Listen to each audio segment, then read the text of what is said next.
আসসালামু আলাইকুম, স্বাগত জানাচ্ছি আরটিভি মধ্যাহ্নের সংবাদে। আপনাদের সঙ্গে থাকছি আমি রিদওয়ানা বিনতে জলিল। ইরানে হামলার কয়েক ঘন্টার মধ্যেই গাজায় ত্রাণবাহী ট্রাক প্রবেশ বন্ধ করে দিয়েছে ইসরায়েল। শনিবার সংবাদ মাধ্যম গার্ডিয়ান জানায়, ইসরায়েল ফিলিস্তিন দ্বিরাষ্ট্র সমাধানের লক্ষ্যে কাজ করতে ফ্রান্স এবং সৌদি আরব আয়োজিত জাতিসংঘের সম্মেলনও স্থগিত করা হয়। এদিকে ইসরায়েলি হামলায় গাজায় আরও অন্তত ৭৯ ফিলিস্তিনি নিহত হয়েছেন। গাজার স্বাস্থ্য মন্ত্রণালয় বলছে, নিহতদের অনেকেই যুক্তরাষ্ট্র সমর্থিত গাজা হিউম্যানিটেরিয়ান ফাউন্ডেশন পরিচালিত একটি ত্রাণ বিতরণ কেন্দ্রের কাছে খাবার পাওয়ার আশায় অপেক্ষা করছিলেন।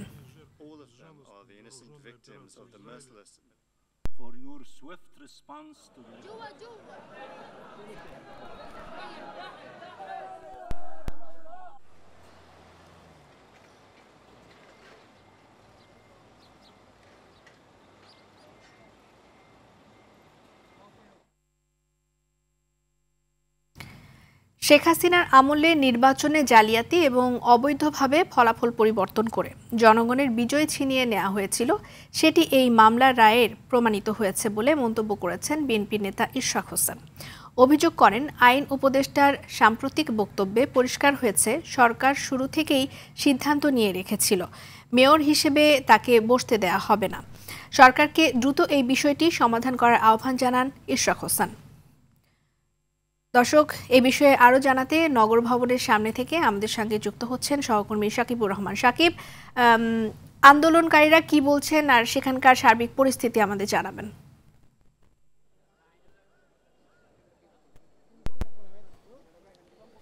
রিদওয়ানা, কিছুক্ষণ আগে কিন্তু ইশরাক হোসেন এখানে এসে বক্তব্য দিয়েছেন যে কি কি বিষয় তারা সামনে রাখছেন। বিশেষ করে যেহেতু ঈদের একটি ছুটি ছিল, সেই সময় কিন্তু আন্দোলন সংগ্রাম বন্ধ ছিল।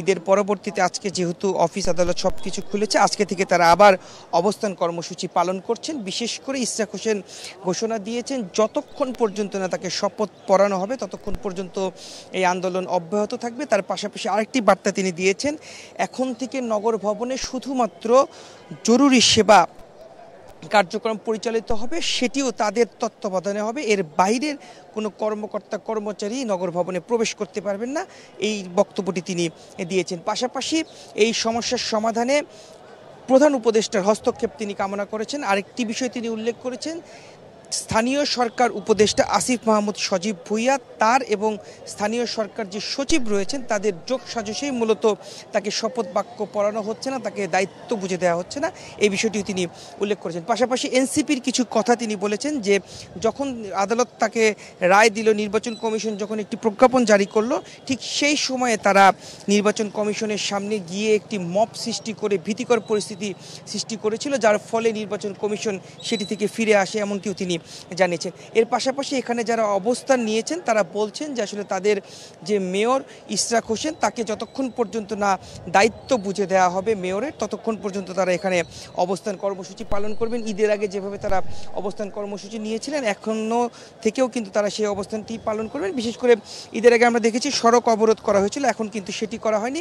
নগর ভবনের ভিতরে যে জায়গাটি দেখতে পাচ্ছেন, পুরো জায়গা জুড়ে তারা অবস্থান নিয়েছেন এবং বিভিন্ন সময়ে কিন্তু তারা বিভিন্ন ধরনের স্লোগান দিচ্ছেন।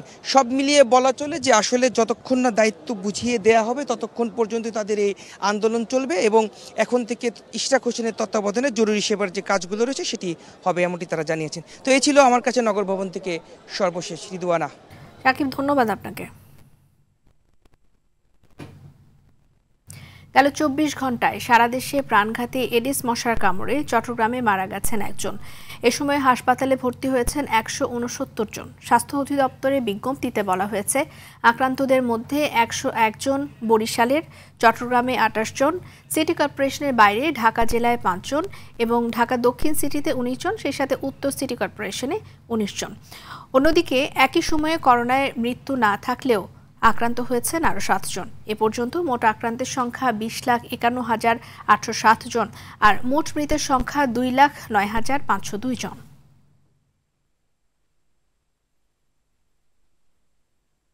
ওখানে ভালো কোনো নেই, পৌরসভার কোনো ভালো না, কোনো মশারি করে না। যখন আর কি পৌরসভার চাপ দেয় তখন কয়েকদিন দিয়ে শেষ করে দেয়। ৫ দিনের দিন আমি টেস্ট করাইছি, টেস্ট করানোর পরে ডেঙ্গু পজিটিভ আসছে। তো বর্তমানে আমাদের হাসপাতালে 14 জন কোভিড-19 রোগী ভর্তি আছেন। এদের মাঝে 3 জনের অক্সিজেন লাগছে এবং 1 জনের হাই ফ্লো অক্সিজেন লাগছে। আর ডেঙ্গু রোগী হিসাবে 10 জন রোগী ভর্তি আছেন, টোটাল ডেঙ্গু রোগী।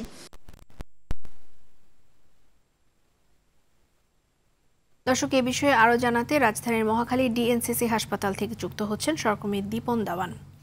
দীপন, সকালে আপনার সাথে আমাদের কথা হচ্ছিল যে সচেতনতা বাড়ানোর বিষয়ে, তো এখন বেলা গড়ার সাথে সাথে হাসপাতালের কি পরিস্থিতি?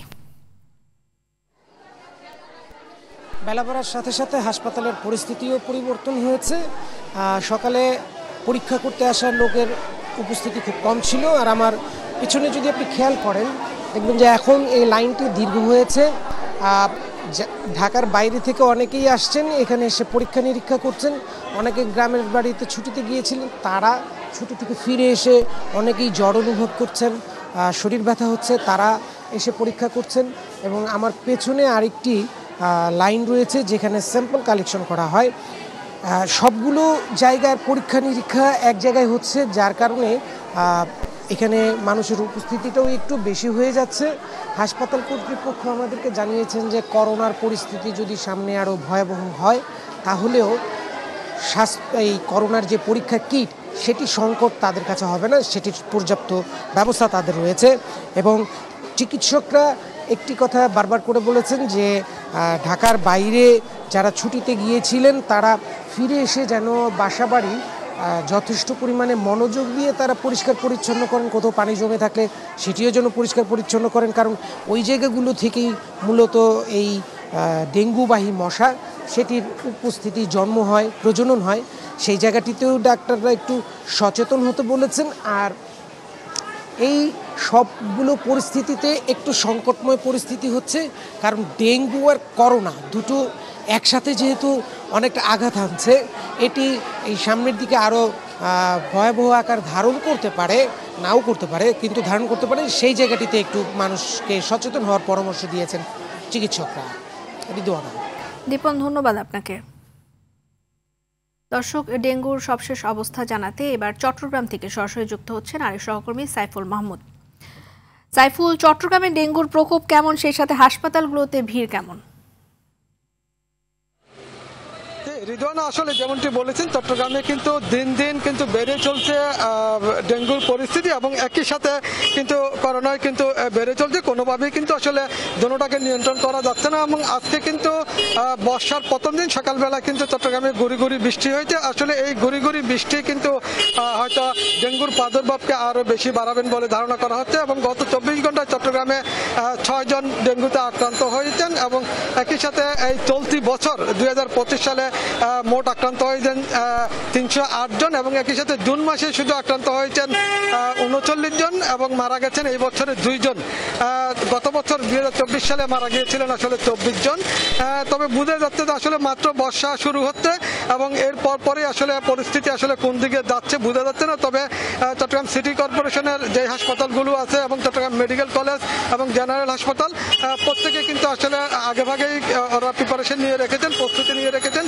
ডেঙ্গু এবং করোনা যদি একসাথে আসলে আসে তাহলে কিন্তু যাতে মোকাবেলা করা যায় সেই জন্য কিন্তু তারা পদক্ষেপ নিয়ে রেখেছেন। আমরা কথা বলেছিলাম চট্টগ্রাম মেডিকেল কলেজ হাসপাতালের পরিচালকের সাথে, তিনি যেটা বললো তিনি জানালো আসলে পর্যাপ্ত প্রিপারেশন আছে, কোনো ধরনের কোনো অসুবিধা হবে না। তবে চট্টগ্রাম সিটি কর্পোরেশনের পক্ষ থেকে বিভিন্ন জায়গায় কিন্তু আসলে ওষুধ ছিটাচ্ছেন। আরেকটা বিষয় জানিয়ে রাখে, সেটি হচ্ছে যে 6 দিনে চট্টগ্রামে 9 জন করোনায় আক্রান্ত হয়েছেন। করোনা এবং ডেঙ্গু একসাথে কিন্তু চট্টগ্রামে দেখা দিয়েছে। রিদওয়ানা, এই ছিল আমার কাছে এই মুহূর্তে সর্বশেষ। সাইফুল, ধন্যবাদ আপনাকে। টানা 10 দিন ঈদের ছুটি শেষে আজ খুলছে সরকারি অফিস, আদালত, কলেজ এবং বিশ্ববিদ্যালয়। প্রথম দিনে সচিবালয়ে রাজধানীতে বাড়ছে মানুষের চাপ, ঢাকা ফিরে যাচ্ছে পূর্বের চেহারায়। দীর্ঘ ছুটির শেষে অফিস পাড়ায় প্রথম কর্মদিবসে সবাই একে অপরের সাথে ঈদ শুভেচ্ছা এবং কুশল বিনিময় করেন। প্রশাসনের প্রাণকেন্দ্র সচিবালয়ে অফিস শুরুর আগেই কর্মকর্তা কর্মচারীরা হাজির হতে থাকেন। দীর্ঘ ছুটির পর সহকর্মীদের সাথে সাক্ষাতে কুশল বিনিময় করেন অনেকে। লম্বা ছুটি কাটিয়ে নতুন উদ্যমে কাজে যোগ দিয়েছেন সবাই। স্বরাষ্ট্র উপদেষ্টা সচিবালয়ে শুভেচ্ছা বিনিময় করেন। ছুটি শেষে মাধ্যমিক বিদ্যালয়গুলো খুলবে 22 জুন, আর প্রাথমিক বিদ্যালয় 24 জুন এবং কারিগরি শিক্ষা প্রতিষ্ঠান ও মাদ্রাসাগুলো খুলবে 26 বড় জুন। ছুটি হলো ঈদের আগে মাত্র 2 দিন ছিল, মানে যাতায়াতের জন্য, যে কারণে চাপটা একটু বেশি পড়েছে। আমি নিজেও ভুক্তভোগী। হায়দ্রাবাদ টার্মিনালে গেছি, ওখানে যারা বেশি ভাড়া নিচ্ছে তাদেরকে ফাইন করা হয়েছে। তারপরে হচ্ছে যে যারা বেশি ভাড়া হয়েছে তাদের আদায় করা হয়েছে, যাত্রীদেরকে আবার টাকা ফেরতও দেওয়া হয়েছে। প্রথম কর্মদিবসের খবর জানাতে সচিবালয় থেকে যুক্ত হচ্ছেন সহকর্মী বিল্লাল হোসেন।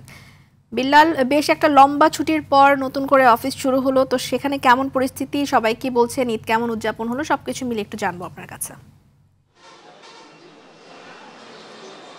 জোয়ানা, আপনাকে আসলে জানিয়ে রাখি যে এবারই কিন্তু প্রথম সরকারি কর্মকর্তা কর্মচারীরা থেকে শুরু করে বেসরকারি খাতে প্রায় 10 দিন ঈদের ছুটি কিন্তু ছিল। তা 10 দিন ছুটি কাটিয়ে কিন্তু আজকে সচিবালয়ে কিন্তু বলা যায় যে তাদের কর্মব্যস্ততা কিন্তু শুরু হয়েছে। তো এখানকার যারা কর্মকর্তা কর্মচারী আছেন, আমরা তাদের সাথে কথা বলেছি, তারা যেটি বলছেন যে এবারের যেই স্বস্তির যে ঈদ যাত্রায় তারা কিন্তু পরিবার পরিজনকে নিয়ে কিন্তু পর্যাপ্ত সময় দিতে পেরেছেন।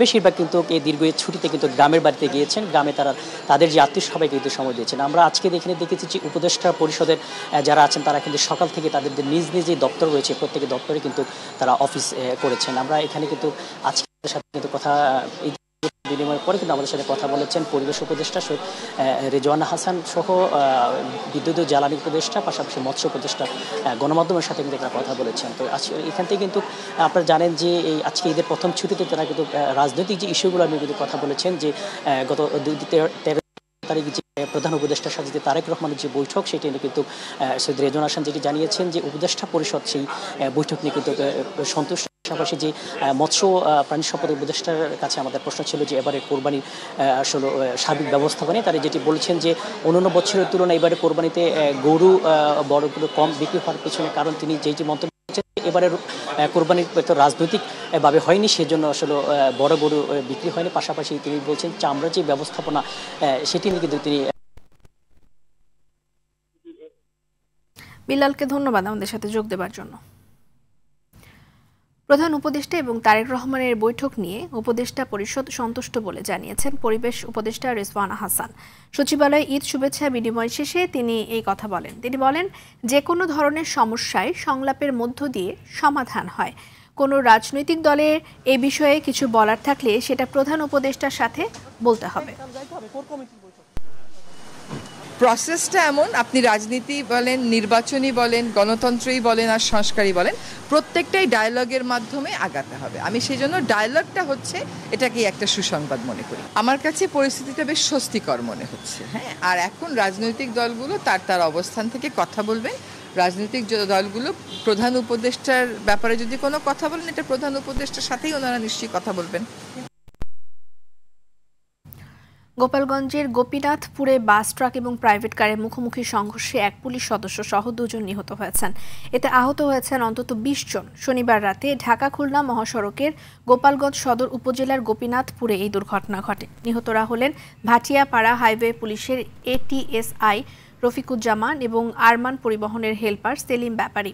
বিষয়টি নিশ্চিত করে গোপালগঞ্জ সদর থানার ওসি মীর মোহাম্মদ সাজেদুর রহমান জানিয়েছেন, ঢাকা থেকে ছেড়ে আসা খুলনাগামী আরমান পরিবহনের একটি বাস গোপীনাথপুর পৌঁছে একটি ট্রাককে পিছন থেকে ধাক্কা দেয়।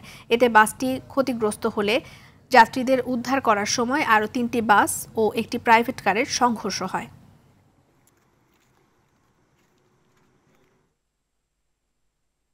মধ্যাহ্নের সংবাদ এ পর্যন্তই। দুপুরের সংবাদ 2:45 দেখার আমন্ত্রণ রইল। ধন্যবাদ সবাইকে।